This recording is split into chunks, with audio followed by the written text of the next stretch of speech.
Hi, my name is Ruben Chandwani and I wanted to let you know about my channel called Tie-Dye 101.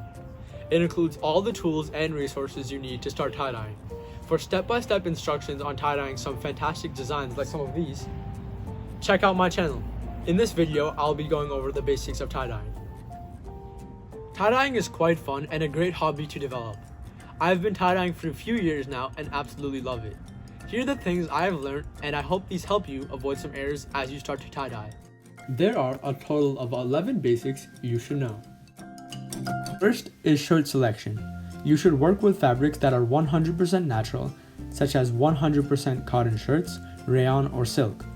These will give the best results since the dye gets absorbed into their natural fibers the best. I mainly like to work with 100% cotton shirts since these are most comfortable to wear and look good during any season.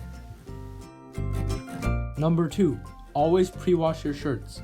This removes any substances from it that may affect the absorption of the dye.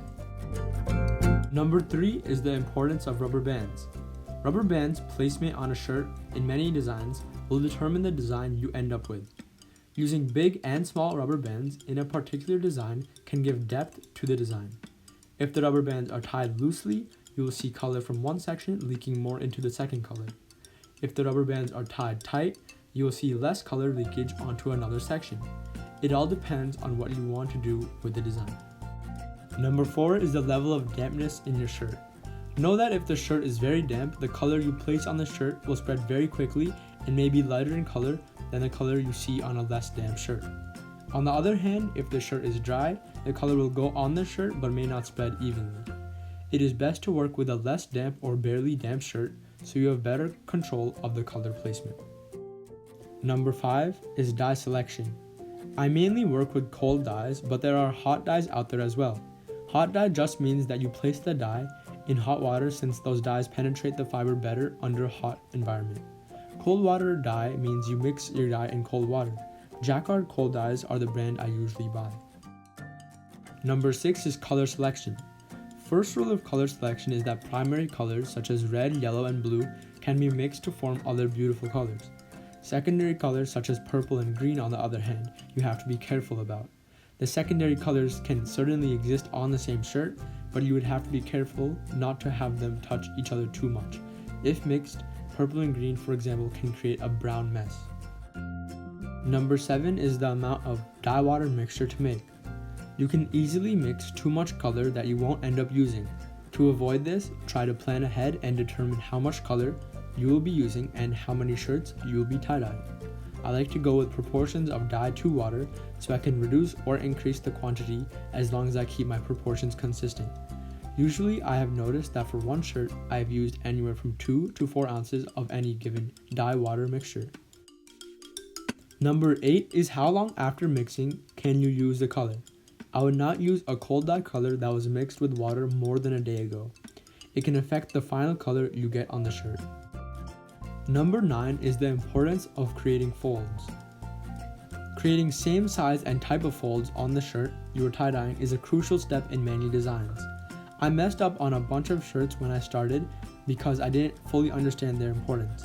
When you create even and similar folds, the dye will mainly go on top of those folds and some of the dye will penetrate in between the folds. If the folds are even and similar, the dye you place will create an even and cohesive design throughout the shirt. Number 10 is which bag to use to store your shirt. Ziplocs are great for designs like Galaxy or Spiral, where the shirt is tied up in a smaller circle. For all my other designs, I would highly recommend a small garbage bag instead. In a garbage bag, there is less worry of one end of a tie-dye shirt touching another portion of the shirt and possibly ruining your design. Number 11 has to do with the cleaning process. In between tie-dyeing different shirts, I find that dipping a paper towel in the soda ash water mixture and using that to wipe down the table cover and racks cleans really well. Once done with tie-dyeing for the day though, just clean or rinse everything with water. Now that you know the 11 basics, you might be expecting me to tell you to go experiment with colors and designs. I do believe some of the best designs come out of experimentation, so if you are doing shirts for yourself and close friends, go ahead and experiment while keeping these basics in mind. However, if you are tie-dyeing shirts as a group to be able to sell them, Making a bunch of the same design shirts is a great idea since you want to have enough of the same designs and sizes to meet the people's demand. Don't worry about some variability. That is definitely expected in tie-dyeing. Watching instructional videos is also a great idea. I've created 4 instructional videos on 4 designs.